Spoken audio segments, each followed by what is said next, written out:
Political science CBSE class 9 chapter हम लोग पढ़ने वाले हैं what is democracy, why democracy. रात का 11:36 हो रहा है और बहुत सही समय है ये चैप्टर पढ़ने का। तो इस चैप्टर को शुरू करने से पहले, डेमोक्रेसी क्या है इस बारे में बात करने से पहले, आप लोगों को पहले मैं फॉर्म्स ऑफ गवर्नमेंट के बारे में बताना चाहता हूँ, जो कि बहुत इंपॉर्टेंट है। बहुत ध्यान से सुनिएगा और जहां जहां आप लोग को लग रहा है आप लोग नोट डाउन भी कर सकते हैं। Forms of government. देखिए, यदि हम लोग फॉर्म्स ऑफ गवर्नमेंट का बात करें, आप लोग अभी हिस्ट्री में ऑलरेडी पढ़े हैं कि मोनार्कियल फॉर्म ऑफ गवर्नमेंट एक होता है, मोनार्कियल फॉर्म ऑफ गवर्नमेंट एक होता है। Now monarchial form of government का नेचर कैसा होता है? मोनार्कियल फॉर्म ऑफ गवर्नमेंट का नेचर होता है ऑथोरिटेरियन। ऑथोरिटेरियन, ध्यान रखिएगा। जिसको हम लोग ऑटोक्रेसी बोलते हैं। क्या बोलते हैं? ऑटोक्रेसी बोलते हैं। ऑटोक्रेसी का मतलब क्या होता है? तानाशाह। तानाशाह मतलब जो जोर जबरदस्ती आपके ऊपर फोर्स करके आपसे काम करवाए। जैसे कि लुइस 16, जैसे कि नेपोलियन बोनापार्ट, ये लोग सब के सब ऑटोक्रेटिक थे। ये लोग सब के सब ऑटोक्रेटिक नेचर के थे। इन सब का एक कॉमन फीचर क्या था? सब अत्याचारी थे। ये लोग कॉमन पीपल को, आम जनता को किसी भी तरीके का फ्रीडम नहीं देते थे। आप लोग पढ़े हैं कि मीडिया को ये लोग बंद करके रखे थे। मतलब मीडिया को लिबर्टी नहीं था। लोगों से अनाप शनाप टैक्स लिया करते थे। At the same time autocracy का सबसे बड़ा फीचर है कि ऑटोक्रेसी गवर्नमेंट जो होता है वो हेरिडेटरी नेचर का होता है। हेरिडेटरी, ध्यान रखिएगा। हेरिडेटरी का मतलब क्या होता है?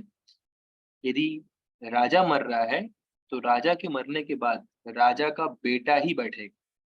मतलब राजा के खानदान से ही कोई बैठेगा। जैसे हमारा गांधी परिवार, राहुल गांधी, सोनिया गांधी, प्रियंका गांधी लाइन से चलते आ रहा था ना, किसी और को मौका नहीं दिए।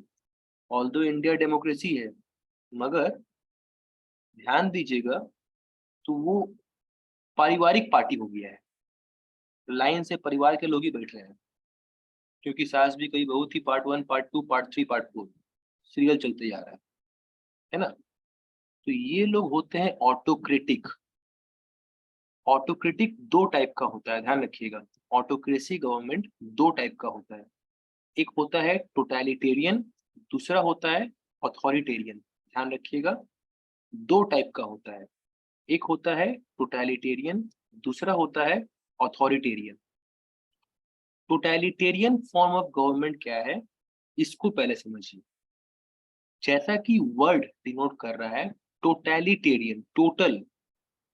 टोटलिटेरियन जब हम लोग बोलते हैं तो टोटल वर्ड आता है।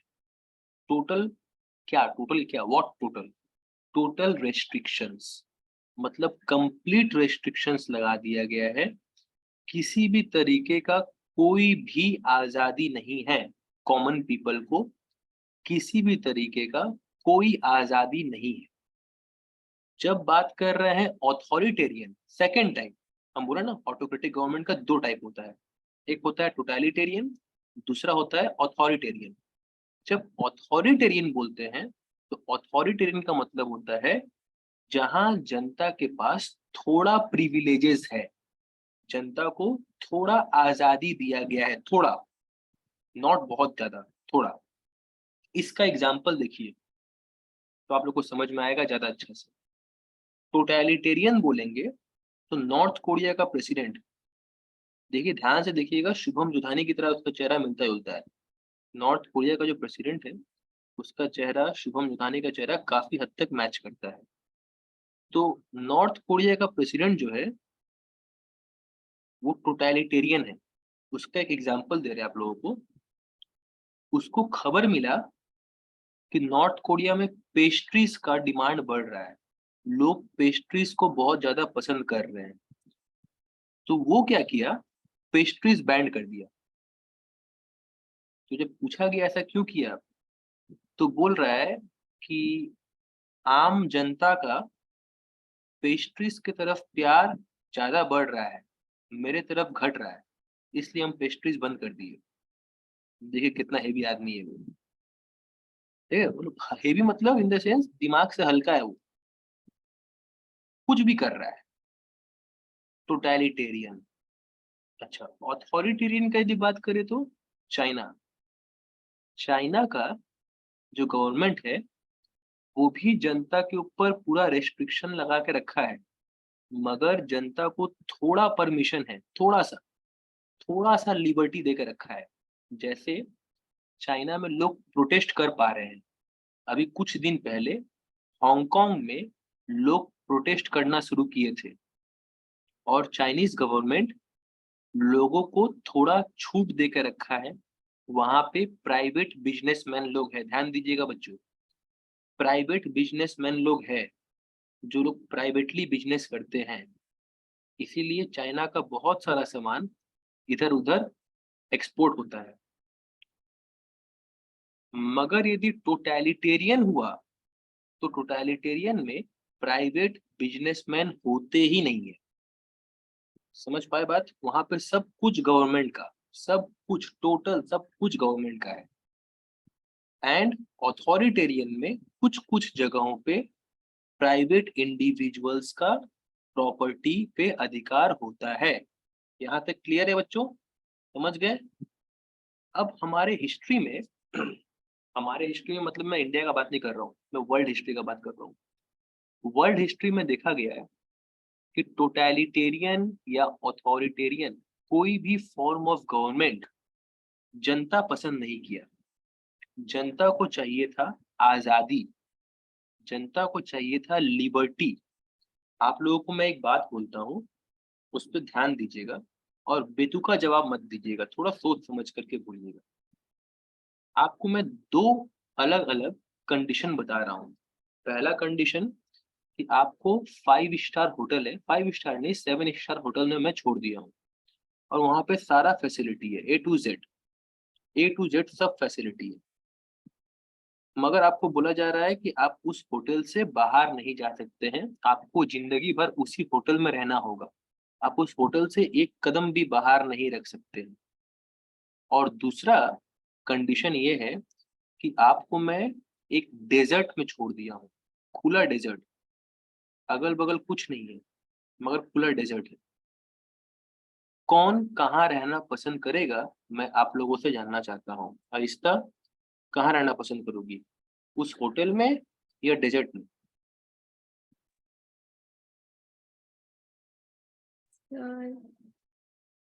डेजर्ट। डेजर्ट में क्यों? तो ताकि होटल में बाहर निकलने को नहीं मिलेगा। अच्छा दिव्या, तुम्हारा क्या मानना है? सर मैं भी डेजर्ट में रहूंगी, क्योंकि सर वहाँ पे हम ठीक है, अपना माइक म्यूट कर दीजिए। ईशान पारेख। लोग मतलब एक जगह पैक नहीं रहेंगे, हम लोग जा सर डेजर्ट में सर। क्यों, रीजन? सर इवन तो डेजर्ट में कम फैसिलिटीज होगा, लेकिन हम लोग आजादी से जिएंगे और हम लोग किसी के भय में नहीं जिएंगे। आपका क्या मानना है? ग्रंथ बाजेसरिया, आपका क्या मानना है? सर हम जाएगा ये डेजर्ट में, क्योंकि अगर होटल में रहेगा एक टाइम आएगा जिसमें घुटन लगने लग जाएगा। वो घुटन में आदमी जिए या मरे उसमें कोई फर्क नहीं पड़ता, वो जाके उसी उसी के छत से वहां से जाके कूद जाएगा। तो जीने का फायदा कैसे? जाके स्टैंड में डेजर्ट में जाके जियो, कम से कम बाहर घूम तो पीना कुछ तो नसीब होगा। स्वयं वाला जवाब दिया है, बोला कि उसी होटल से खुद कूद करके मर जाएगा, एक ऐसा समय आएगा और यही होने वाला है, यही होगा। देखिए, आप डेजर्ट में रहेंगे ना, आपको अभी 5 मिनट अगल बगल कुछ नहीं मिल रहा है, मगर आप गाड़ी वाड़ी चला करके कहीं निकल जाएंगे, आप आजाद है, यू आर टोटली फ्री। आप आराम से पानी वानी सब कुछ अपना निकाल लेंगे, आराम सब कुछ आप इंतजाम कर लेंगे। होटल में आपको सब कुछ मिल तो रहा है, मगर उसी चार दीवारी को देखते देखते देखते देखते एक ऐसा समय आएगा, जो बाजेसरिया बोला वही होगा, आप छत पे जाइएगा, कूद जाइएगा, लाइफ खत्म। डेजर्ट में अब बात समझिए, जिस्ट क्या है। डेजर्ट में आपको मिल रहा है आजादी, लिबर्टी, फ्रीडम, जो आपको होटल में नहीं मिल रहा है। होटल में एक्चुअली नहीं मिल रहा है। दुनिया के अलग अलग कंट्रीज जहां पे ऑटोक्रेसी था, वो सारे कंट्रीज ऑटोक्रेसी में खुद को एक्सप्लॉइट होते हुए देखे थे। एक्सप्लॉइट मतलब बर्बाद होते हुए, लूटते हुए देखे थे। तो इसीलिए सब के सब कंट्रीज के लोग डेमोक्रेसी चाहते थे। नाउ वर्ड डेमोक्रेसी, अब यहाँ से शुरू हो रहा है चैप्टर। डेमोक्रेसी है क्या? आप लोगों से यदि हम पूछे तो क्लास 9 के लेवल में अधिकतर बच्चे लोग ये बोलते हैं कि डेमोक्रेसी मतलब जहां पे हम अपना लीडर वोट दे करके चूज करते हैं, यही बोलते हैं। मतलब हम लोग चूज करते हैं कि हमारे लीडर कौन होंगे, किसके द्वारा? यूनिवर्सल एडल्ट फ्रेंचाइजी, मतलब वो वोटिंग के द्वारा हम लोग अपने रिप्रेजेंटेटिव चूज करते हैं और इसके बाद बात खत्म हो जाता है। बट एक्चुअली में डेमोक्रेसी यहाँ तक कन्फाइंड नहीं है। डेमोक्रेसी बहुत बड़ा चीज है, ये एक ओशन है। डेमोक्रेसी में आपका वोट देने के अलावा, ध्यान रखिएगा, दूसरा और सबसे इंपॉर्टेंट पॉइंट है कि आपके पास फंडामेंटल राइट्स होता है। फंडामेंटल राइट्स होता है, ये सबसे इंपॉर्टेंट है कि आपके पास फंडामेंटल राइट्स है। जैसे right to live, right to work, right to education, ये सारा आपके पास अधिकार है। राइट टू मूव एनीवेयर, आप कहीं भी जा सकते हैं। डेमोक्रेसी में है तो आप कहीं भी जा सकते हैं। इसका मतलब ये नहीं है कि आप पार्लियामेंट के अंदर घुस गए, बोले कि हाँ हम कहीं भी जा सकते हैं, मेरा राइट टू मूव एनीवेयर है। ऐसा नहीं होता है। हर फंडामेंटल राइट का एक रेस्ट्रिक्शन है। हर फंडामेंटल राइट का एक रेस्ट्रिक्शन है। जैसे फंडामेंटल राइट है राइट टू गो एनीवेयर, ठीक है, राइट टू मूव एनीवेयर। अब लॉकडाउन के समय में जब एकदम स्ट्रिक्ट लॉकडाउन लगा हुआ है, किसी को बाहर निकलना अलाउ नहीं है, और यदि आप पुलिस को बोलिएगा कि मेरा तो right to move anywhere fundamental right है, तो पुलिस क्या करेगा? पुलिस डंडा निकालेगा, मार के आपका हाथ पांव तोड़ देगा, और वो क्या बोलेगा कि आपका हाथ पांव तोड़ना मेरा फंडामेंटल ड्यूटी है। तो ध्यान दीजिएगा, राइट, आपका जितना भी फंडामेंटल राइट्स है, सारा फंडामेंटल राइट्स का एक लिमिटेशन है। एक लिमिटेशन है, आप कुछ भी नहीं कर सकते हैं, ठीक है।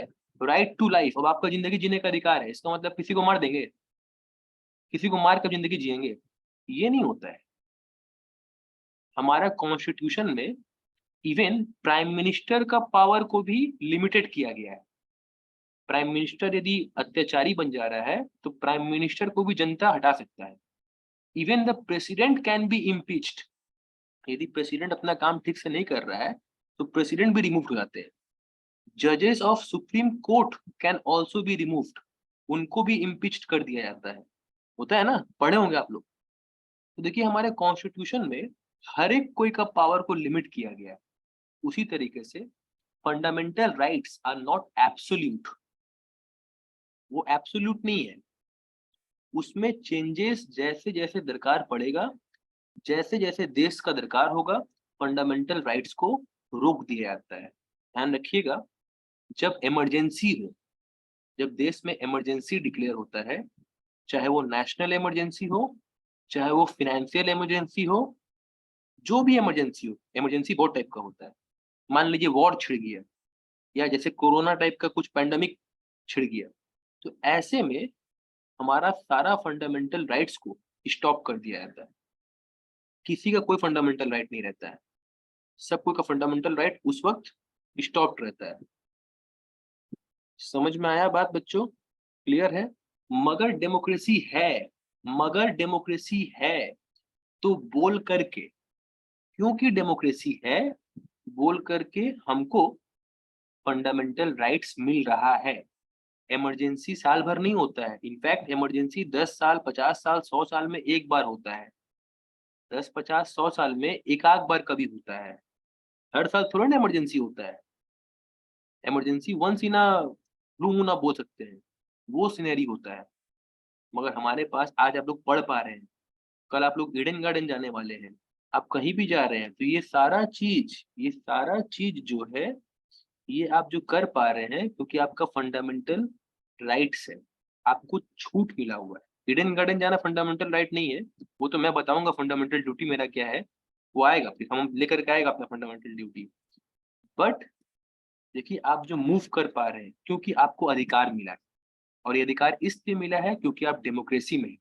ध्यान रखिएगा, डेमोक्रेसी है तो बोल करके आप अपने लीडर को चूज भी कर सकते हैं और लीडर को रिमूव भी कर सकते हैं। डेमोक्रेसी में हम लोग अपना वोट दे करके अपने रिप्रेजेंटेटिव को चूज करते हैं जो हमको लीड करे, right. At the same time यदि वो सही से काम नहीं कर रहा है तो क्या होता है, उसको वोट नहीं देंगे, वो हार जाएगा, यही ना होगा। और वो हार गया तो मतलब वो हट गया। बट अब थोड़ा इमेजिन करिए तो फ्रेंच रेवोल्यूशन, रशियन रेवोल्यूशन, वहां पे जब जनता को राजा से प्रॉब्लम होता था तो क्या राजा को एक बार में हटा पाते थे? नहीं, बहुत अटैक करना पड़ता था, रिवॉल्ट करना पड़ता था, वायलेंस करना पड़ता था, तब जा करके राजा हटता था, लाखों जान जाता था ना। तो इससे एक बात और समझ में आ रहा है कि डेमोक्रेसी का मतलब होता है पीस, PEACE। डेमोक्रेसी का मतलब होता है पीस। डेमोक्रेसी है बोल करके हम लोगों को अपना बात रखने का मौका मिलता है। डेमोक्रेसी है बोल करके हम लोग अपना बात रख सकते हैं गवर्नमेंट के सामने, हम लोग अपना आइडियाज एक्सप्रेस कर सकते हैं। यदि डेमोक्रेसी नहीं हुआ तो हम लोग अपना आइडियाज नहीं दे सकते हैं, हम लोग अपना बात नहीं रख सकते हैं। समझ पाए बात? Is it clear? जैसे हमारे इंडिया में आप लोगों को हम एक उदाहरण देते हैं, नरेंद्र मोदी आते हैं ना, मन की बात एक प्रोग्राम लेकर के आते हैं संडे टू संडे, मन की बात में वो लोगों से बात करते हैं। वो क्या है, क्योंकि इंडिया डेमोक्रेसी है बोल करके, इंडिया डेमोक्रेसी में आता है बोल करके वो आम लोगों से बात करते हैं। आम लोगों से बात करके लोगों से जानना चाहते हैं कि लोग देश में और क्या क्या चाहते हैं, बच्चों को, स्टूडेंट्स को, बूढ़ों को क्या क्या प्रॉब्लम हो रहा है, उसको वो सुनते हैं एंड फिर उसके अकॉर्डिंगली पॉलिसीज फ्रेम करते हैं। ये इसलिए क्योंकि डेमोक्रेसी है। वरना कभी सुने हैं कि पाकिस्तान में मन की बात चल रहा है, वहां का प्रधानमंत्री कर रहा है, प्रेसिडेंट कर रहा है, चाइना में हो रहा है, नॉर्थ कोरिया में हो रहा है, वहां मन की बात नहीं होता, वहां लात की बात होता है। वहां जो रूलर है वहां जो रूलर है वो डंडा के दम पे बात करता है, मन उनका बात नहीं करेगा, ना ही मन का, ना ही दिल का, ना ही किडनी का, कहीं का बात नहीं करेगा, वो लात का बात करेगा। समझ पाए बात? तो देखिए डेमोक्रेसी कितने तरीके से हम लोगों के लिए फ्रूटफुल है। और इंडिया का बात करें, इंडिया वर्ल्ड का लार्जेस्ट डेमोक्रेसी है, ध्यान रखिएगा, वर्ल्ड का लार्जेस्ट डेमोक्रेसी इंडिया है। इंडिया से बड़ा और दुनिया में कोई डेमोक्रेसी नहीं। इज इट क्लियर बच्चों? क्लियर? तो ये आप लोगों को मैंने डेमोक्रेसी का एक मॉड्यूल बताया। अब इस चैप्टर में आप लोग जो जो पढ़ोगे सब इससे रिलेटेड बात आपको पढ़ने मिलेगा। तो शुरू करते हैं। देखिए दिया हुआ है a simple definition, governments that are called democracies. One simple factor common to all democracies is, ध्यान रखिएगा, one simple factor common to all democracies is the government is chosen by the people.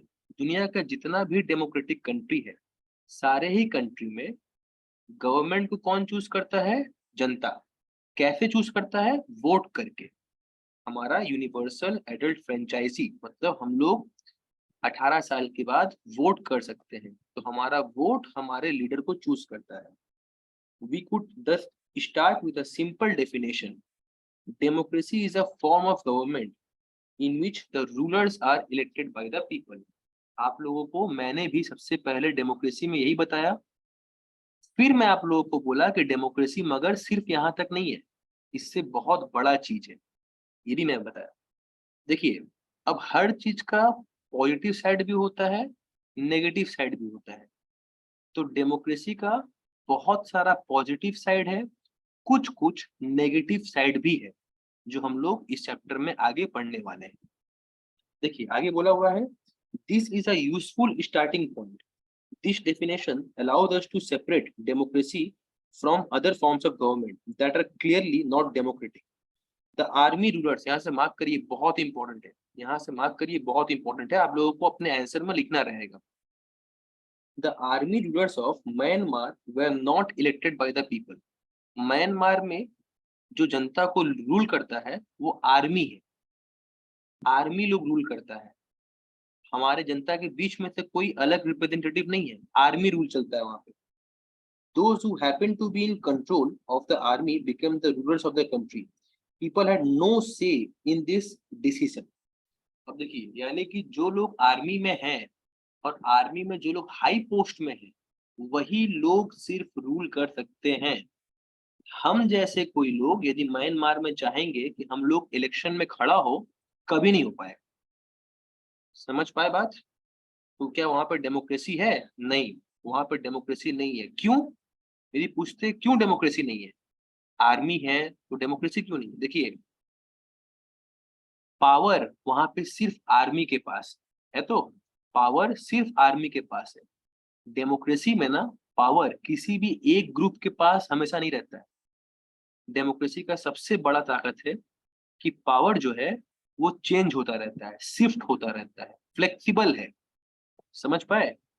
Myanmar में आप army के अलावा किसी और को leader नहीं बना सकते हैं, आर्मी मार देगा। कोई और यदि लीडर बनना चाहेगा ना तो आर्मी उसको गोली मार देगा।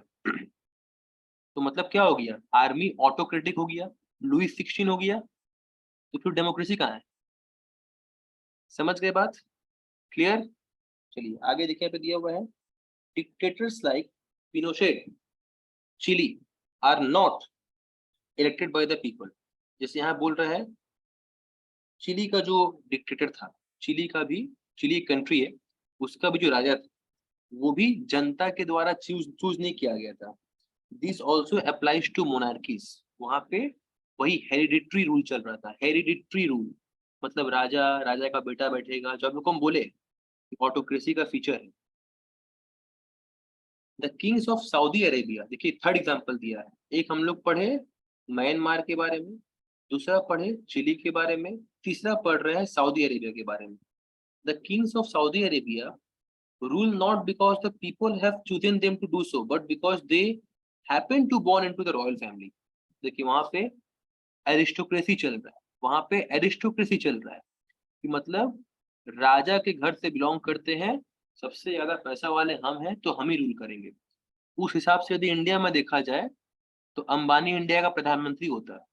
हाँ, अंबानी इंडिया का प्रधानमंत्री होता है, प्रेसिडेंट अदानी होता है, हाँ, फिनेंस मिनिस्टर टाटा होता है। ऐसे चल रहा होता केस, मगर क्या इंडिया में ऐसा है? नहीं है। देखिए यही होता है डेमोक्रेसी का सबसे बड़ा फीचर। नेक्स्ट देखिए यहाँ पे क्या दिया हुआ है, this simple definition is not adequate. It reminds us that democracy is people's rule. Democracy को जनता का रूल बोला जाता है, ध्यान रखिएगा। But if we use this definition in an unthinking manner, we would end up calling almost every government that holds an election a democracy. अब इसका मतलब ये नहीं है कि हर जगह जहाँ पे इलेक्शन होता है वो डेमोक्रेसी है। हर वो जगह जहाँ पे इलेक्शन होता है वो डेमोक्रेसी हो, ऐसा कोई जरूरी नहीं है बच्चों, ध्यान रखिएगा। अभी आप लोग 4-5 एग्जाम्पल पढ़ेंगे, 4-5 एग्जाम्पल में आप लोगों को समझ में आ जाएगा कि हर वो जगह जहाँ पे इलेक्शन हो रहा है कोई जरूरी नहीं है कि वो डेमोक्रेसी ही है। यहाँ मेंशन किया हुआ है, that is why we need to carefully distinguish between a government that is democracy and one that pretends to be one. हर कोई बोलता है कि हम लोग डेमोक्रेसी है, हम लोग डेमोक्रेटिक है, नहीं।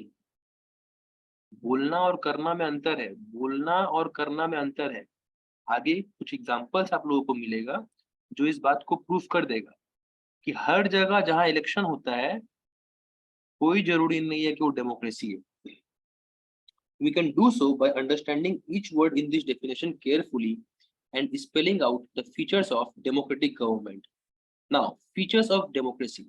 Topic 1.2. We have started with a simple definition that democracy is a form of government in which the rulers are elected by the people. This raises many questions. Who are the rulers in this definition? Rulers कौन है?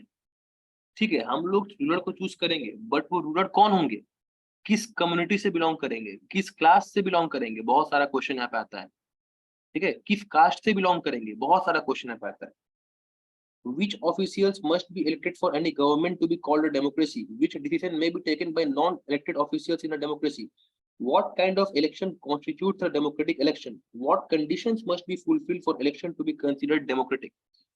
मतलब जो election हो रहा है उस election में क्या क्या चीज चाहिए होता है जो कि इलेक्शन को डेमोक्रेटिक बताएगा। जो इलेक्शन हो रहा है उस इलेक्शन में क्या क्या चीज होना चाहिए जो कि इलेक्शन को डेमोक्रेटिक बोल सकता है। जैसे क्या होता है, हम लोग कई बार देखते हैं ना कि हमारे अगल बगल जो इलेक्शन होता है उसमें फोर्स का इस्तेमाल किया जाता है, गुंडागर्दी किया जाता है। न्यूज में सुनते होंगे आप लोग कि लोगों को वोट नहीं देने दिया जा रहा है, फॉल्स वोट पड़ रहा है। ये सब क्या डेमोक्रेटिक इलेक्शन है? नहीं, क्योंकि डेमोक्रेटिक इलेक्शन का सबसे पहला क्राइटेरिया है true and fair election. True and fair election, किसी के ऊपर कोई रेस्ट्रिक्शन नहीं है, जिसका जो मन चाहेगा वो उसको वोट दे सकता है। डेमोक्रेटिक इलेक्शन का सबसे पहला पैरामीटर है ये। Now, who are the people who can elect the rulers or get elected as rulers? Should this include every citizen on equal basis? Can a democracy deny some citizens this right? Finally, what kind of a form of government is democracy? अब ये भी बात आ रहा है कि कौन लोग vote कर सकते हैं। अब मानिए कोई क्रिमिनल है, 25-30 साल से जेल में है, अब वो बोलेगा कि हमको इलेक्शन में खड़ा होना है, हम प्रधानमंत्री बनेंगे, तो ऐसा नहीं होता है। ऐसा डेमोक्रेसी में नहीं होना चाहिए। ऑल्दो हमारे इंडिया में हो रहा है, ये हमारा देश का दुर्भाग्य है कि आप 90% जो पॉलिटिशियंस को देखिएगा वो 90% पॉलिटिशियंस आपको ऐसे ही मिलेंगे जिनका यदि पूरा कुंडली निकाला जाए तो पता चलेगा कि हाफ डजन केस माथा में लेके घूम रहे हैं वो लोग। हाफ डजन केस, तरह तरह का क्रिमिनल केस, क्रिमिनल रिकॉर्ड है उनके नाम पे। हाँ, इंडिया में डेमोक्रेसी का एक्चुअल में सत्यानाश कर दिया गया है। शुक्र है कि प्रधानमंत्री और राष्ट्रपति अच्छा है बोल करके काम चल जा रहा है, वरना खेला खराब हो जाता। देखिए यहाँ पे बोल रहा है major decisions by elected leaders, मगर इस टॉपिक से हम लोग नेक्स्ट सेशन में आगे कंटिन्यू करेंगे।